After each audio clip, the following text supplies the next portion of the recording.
that the only thing we have to fear is fear itself.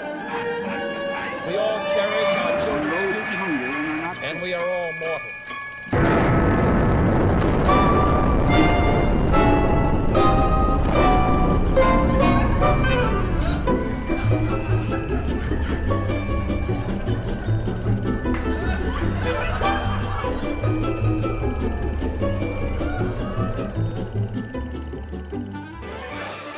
On September 2nd, 1945, representatives of the major warring powers gathered on the deck of the USS Missouri as she lay at anchor in Tokyo Bay to conclude a solemn agreement that would effectively end the Second World War.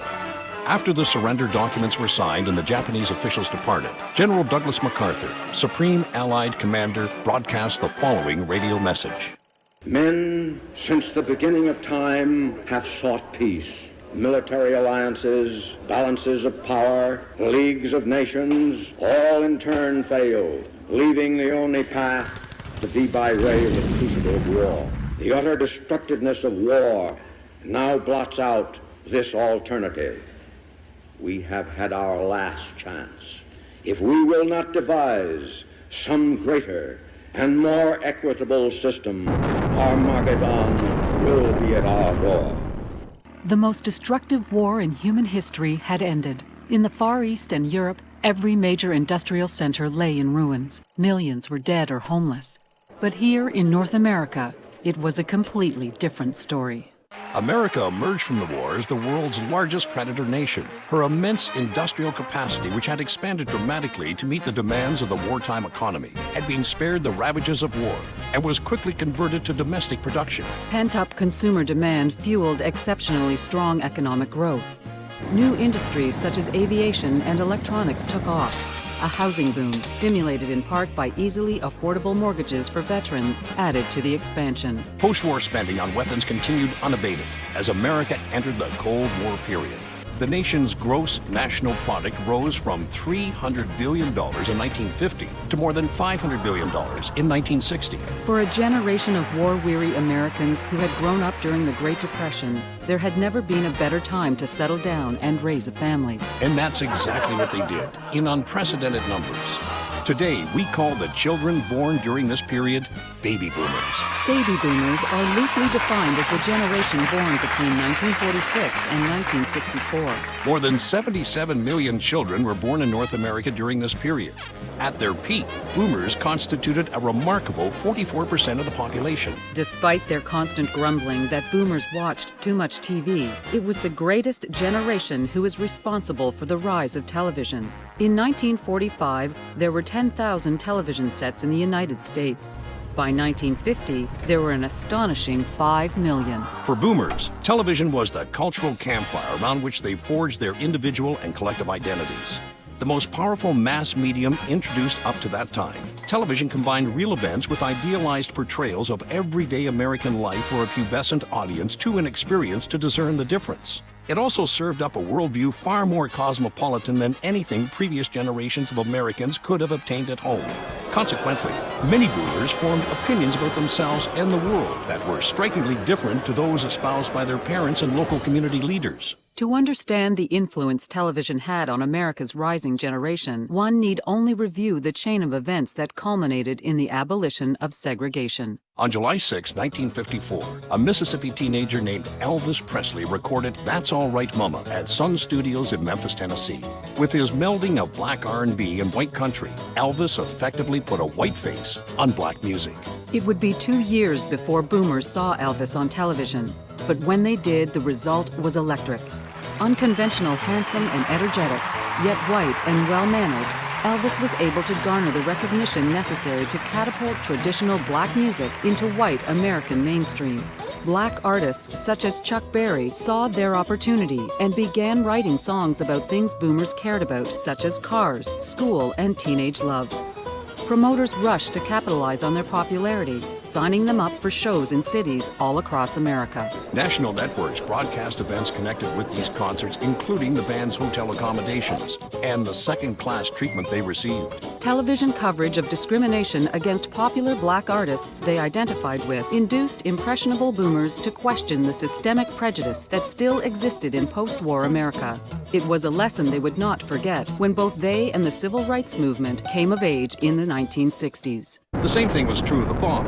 Although nuclear annihilation or mutual assured destruction, MAD for short, made infinite sense to their parents, it was a bit complex for adolescent boomers to grasp. So the establishment produced informational films to help them with the math.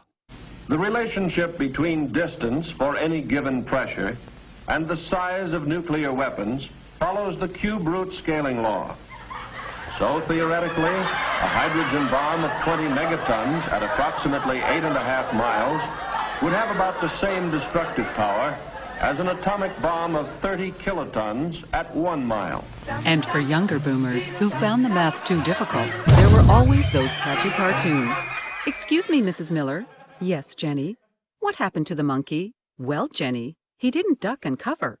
Of course, when boomers saw for themselves the catastrophic damage produced by a nuclear explosion, they were justifiably skeptical that pulling a newspaper over their head was the best way to deal with the threat of nuclear war. Like the informational films created in the 1950s, it's illuminating to review television commercials broadcast during the same era. The rapid development of new technologies designed to shorten the Second World War, culminating in the development of the atomic bomb, resulted in a post-war veneration of scientists and their methods that bordered on awe.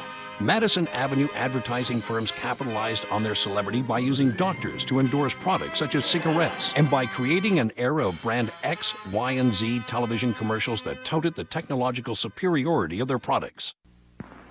Look, here is the new Band-Aid plastic strip with new Super Stick. It sticks better than any other bandage. The proof? Take a dry egg at room temperature. Touch the egg with any other bandage. Brand X, brand Y, brand Z. Not one sticks. But a Band-Aid plastic strip with new Super Stick sticks tight instantly. Watch it again in slow motion. No pressure, yet we can lift the egg, even boil it. And the Band-Aid plastic strip never comes loose. Of course, in the 1950s, no one cared how excruciatingly painful it would be for little Johnny or Susie to have something that sticky stripped off their wounded flesh. In most homes, there were two standard removal methods which were rigidly divided along gender lines. Moms advocated the slow peel method. Dads felt it best to get it over with as quickly as possible. Naturally, boomer parents inculcated the same gender ideals in their offspring. Girls wore dresses to school, and boys wore hard shoes. Contemporary toys reinforced gender roles as much as entertained. Someday I'm gonna be exactly like you. Till then I know just what I'll do. Barbie, beautiful Barbie. I'll make believe that I am you. You can tell it's Mattel. Well, in contrast to girls who played with toys designed to prepare them for their future as wives, mothers, and homemakers, boys were taught that all real men loved firearms. No generation of boys has ever been as heavily armed as the boomers. Most boys had near male relatives who were veterans, and many of these ex-servicemen had brought home souvenirs from their tour overseas.